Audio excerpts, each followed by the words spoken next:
शिरक ऐसिया वो दलालत से बचा कर आई करें।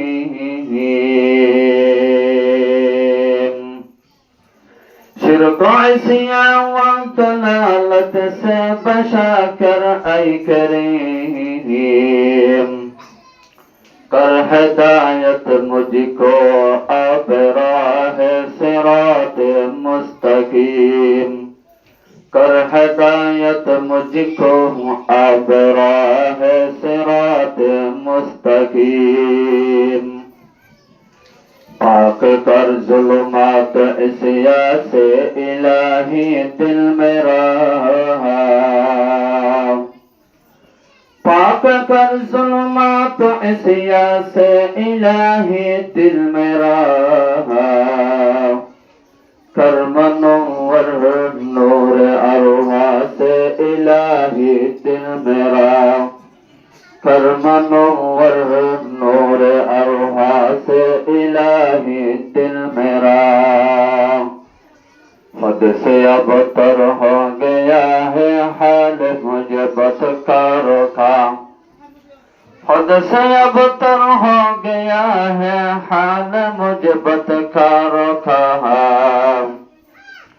कर मेरे इमदादो अल्लाह वक्त है इमदादो का। कर मेरे इमदादो अल्लाह वक्त है इमदादो का। अल्हम्दुलिल्लाह। HW বালুখালী আজিজিয়া দারুল উলুম মাদ্রাসার সম্মানিত মুহতামিম আমার প্রিয় ছোট ভাই হযরত মাওলানা মোহাম্মদ জুবাইর বারাকাল্লাহু ফি হায়াতি। আমার প্রিয় উস্তাদুল আদাতিদা হযরত মাওলানা জালাল হুজুর বারাকাল্লাহু ফি হায়াতি। আমার প্রিয় বড় ভাই আর আসামের সম্মানিত আমার প্রিয় বড় ভাই হযরত মাওলানা মোহাম্মদ ইসমাইল হুজুর বারাকাল্লাহু ফি হায়াতি।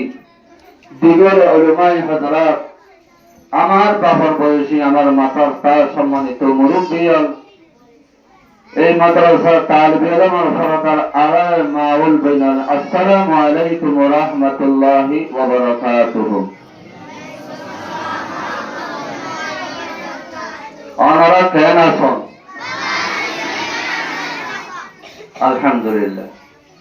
তো গত হালিয়া জুমার নামাজের আগে বা ফলার বয়ানাসিন হনাকান হারনে মাদ্রাসার কান হারনে আইনা ভারি আর উস্তাদ আদাহে বইরি আর ছোট ভাই মাদ্রাসার মহতম মাওলানা জুবাইর স্যার আই বেশি দুঃখিত এই আইনা ভারি দিয়া আল্লাহ আল্লাহ গত বছর আসছিলাম ইয়ার আগের বছর আর ভাই এরা নিজ ওনারা দেখা করে দিলাম আল্লাহ দেখাই হায়াতে আছে বলি আজিও আল্লাহ ওনার সামনে দোয়া করাই। আই গুনাহগারের মুকুত দোয়া গোয়া বাড়ি বাড়ি কোরআনের আয়াত শরীফ তেলাওয়াত করছি। বাড়ি বাড়ি দোয়া গোয়া হাদিস শরীফ তেলাওয়াত করছি। সময় বেশি না, আধা ঘন্টার ভিতরে ওনারা হাসে কিছু হতা বোঝাই দি। আই গুনাহগারের মুকুত শুনিয়ে রে বেকুনের আমল করিবার তৌফিক দান করো আমিন। জিবাই সূরাতুল হিজর পারা নম্বর 14 পৃষ্ঠা নম্বর 1 যেগো আয়াত শরীফ তেলাওয়াত করছি। আয়াতের মধ্যে আল্লাহ বয়ান ফরমাতে ইন্না নাহনু নাযালনা যিকরা ওয়া ইন্না লাহু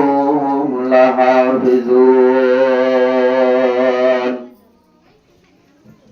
কুরআন শরীফের আয়াত মধ্যে আল্লাহ হতে কুরআনির আল্লাহ রাব্বুল আলামিন সর্বপ্রথম প্রথম আসমানের মাঝে আরশ আজিমতুন পৌঁছাই দিয়ে আরশ আজিমতুন পৌঁছাই দেওয়ার পরে জিবরাইলের আল্লাহ এই কুরআনির ব্যবস্থা করি আর নবী মুহাম্মদুর রাসূলুল্লাহ সাল্লাল্লাহু আলাইহি ওয়াসাল্লাম ধীরে ধীরে আস্তে আস্তে কুরআনির অবতীর্ণ করে পৌঁছাইতে। এই কুরআনির আয়াত কুরআন শরীফ যেদিন নাকি আল্লাহর পক্ষ থেকে শুরু হইয়ে এদিন থেকে কোরআনের বিরোধিতা শুরু হইয়ে, অর্থাৎ কোরআনের দুশ্মনী শুরু হইয়ে, আল্লাহ রব্বুল আলামিনের হাবিবরে আল্লাহ হদ ও মুহাম্মদ ওয়া